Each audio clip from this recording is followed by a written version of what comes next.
Hi everyone, thanks so much for joining me. My name is Helen. This is the Shrimpy McGee channel. Welcome, welcome, welcome.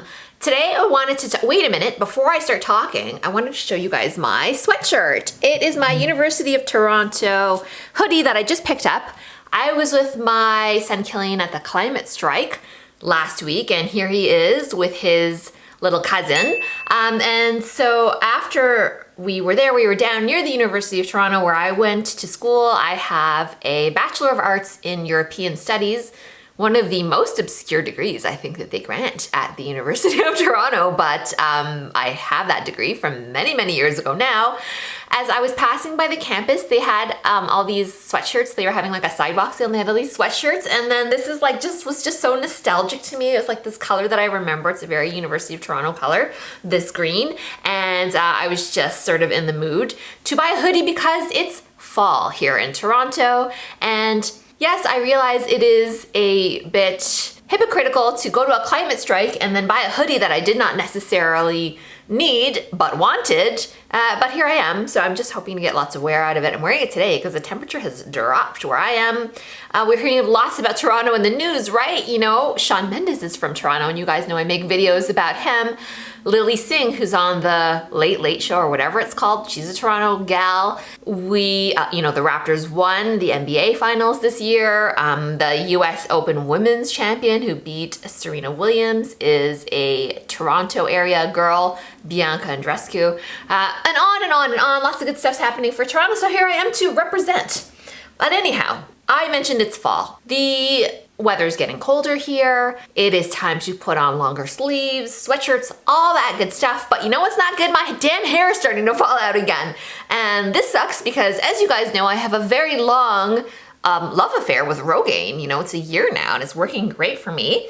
But I have noticed extra shedding. I had almost nothing in July and August when it was super hot. We had a pretty hot summer, I would say, and I just did not lose a lot of hair. I just didn't notice much coming out in the shower, and soon as September came, I felt like lots more of my hairs were dropping, and so I thought, this is not the first time this has happened to me. Actually, when I started to lose a lot of hair, that was September of last year, and I just remember years of the past. You know, maybe before I even had my son Killian, my hair would just fall out at certain times of the year. And I'm pretty darn sure that September is one of those times of the year. And so I decided to do a tiny bit of research online.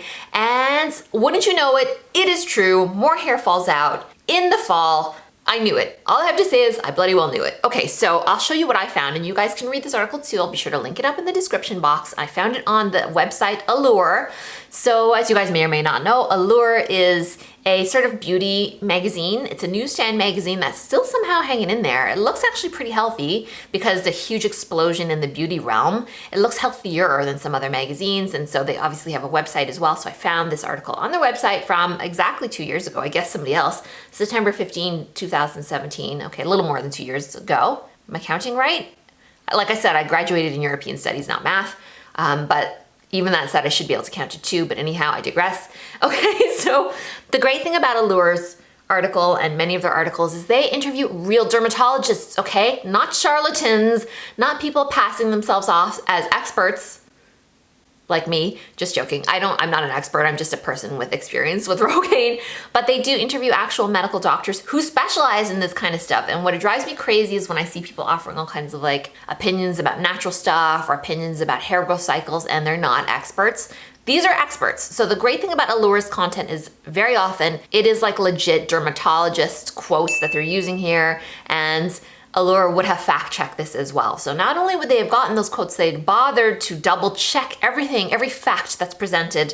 I can guarantee you Allure is going back in and somebody there is hired to double-check all the facts. That's how magazines typically work, for those of you who don't know. So yeah, I feel really good about reading this off to you guys, and I feel really confident in the information presented. And so if you're reading Allure's website and they're having interviews with doctors, you should feel confident that the doctors not only said that, but that somebody double checked it. Okay, so sorry, that just was a little journalism rant, magazine journalist rant that I just went on. Let's get into what's in.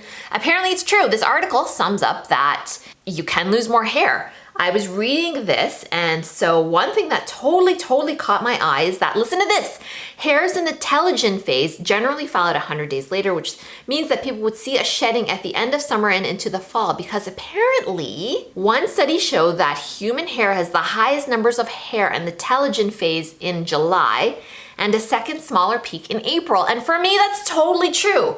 Did that happen to anybody else where they just had, their hair just felt like it was just super thick relatively and healthy relatively in July, and you know, we're chalking it up to the humidity, we're chalking it up to just feeling better because the sun is out and we're busier and the day is longer, and apparently all those things are true. I was shook when I read this. I mean, one study is not 100 studies, but it's still some information, like scientific information. These hairs are not necessarily lost forever, as a healthy hair follicle will then eventually cycle back into its growth phase. And they don't know exactly why. This is a quote from the doctor, some postulate that it is based on evolution creating more hair in the summer to protect the scalp. Others believe that it is also the body minimizing the shedding during the winter months. So they'll just fall out in the fall instead. Meaning your scalp may respond to changes in daylight hours. We believe that the body's responding in some hormonal manner to the changes in the amount of daylight. And oh my God, when I read that, I'm like, yes, that's the biggest change. Because I was like racking my brain, what's different between August and September? And I thought the amount of sunlight that I'm getting is definitely different. The time that the sun comes up is different. The weather itself is different. The coverage that I've got on my body, like to get vitamin D or not, is totally different. Like so many different things are going on. So anyhow, I highly encourage you to read this article if you're suffering from fall hair loss, which you probably are. It's probably why you're watching this. And so now on to the second phase of my video, which is going to be talking about what I'm actually doing, garnered from the advice from this article, and also just a bit of common sense as well, and also just trying to do some things differently this year. One of the things I do that was recommended by my doctor, not specifically about hair loss, but just in general, was to take vitamin D. And she says to use drops. She says not to use pills because of the solubility. You know, this is, I believe, a fat soluble. Don't quote me on this. Like I said, I have a European studies degree, not a science degree. I believe she said it's fat soluble, so, you know, it's better to take it this way. In the drops. And so if you read the instructions for drops like this, and I just got this, I think, very inexpensively at Walmart, and you know, I'm sure any pharmacy you can get these drops. It's not a specialty item or a health store item by any means. So there's different ways you can take it. You can just drop it onto food. You can drop it on your clean hand and lick it off, which is not really my speed. So I just have this tiny spoon, and so I just put 2 drops on there, which is the dose that I need. And so I find with this stuff, you have to hold it completely upside down to get a good drop. 1 drop, 2 drop. Okay, but the next one wants to come quickly, so you got it inverted. And so, you know, I lick this spoon. Sorry for those of you that's gross, didn't come here to watch me lick a spoon, but yeah, so I lick it off this spoon. So that's one of the things I do. And then the next vitamin, I mean, I have some other vitamins that I take. Nothing too crazy. I'm not like one of these supplement nutcases. But then the next thing I take is this vitamin B12, which she told me I needed to stock up on. And so I use the sublingual stuff. So what does that mean? The sublingual stuff is the stuff that dissolves under the tongue. So you don't chew it or crunch it or anything like that. You just stick it under your tongue and it dissolves. And so that's what I'm doing on that front. And then there's one more important thing that I've been doing, which I'm going to show you guys. I don't know how much difference it's going to make, but hopefully it makes some. So come along with me. Going outside.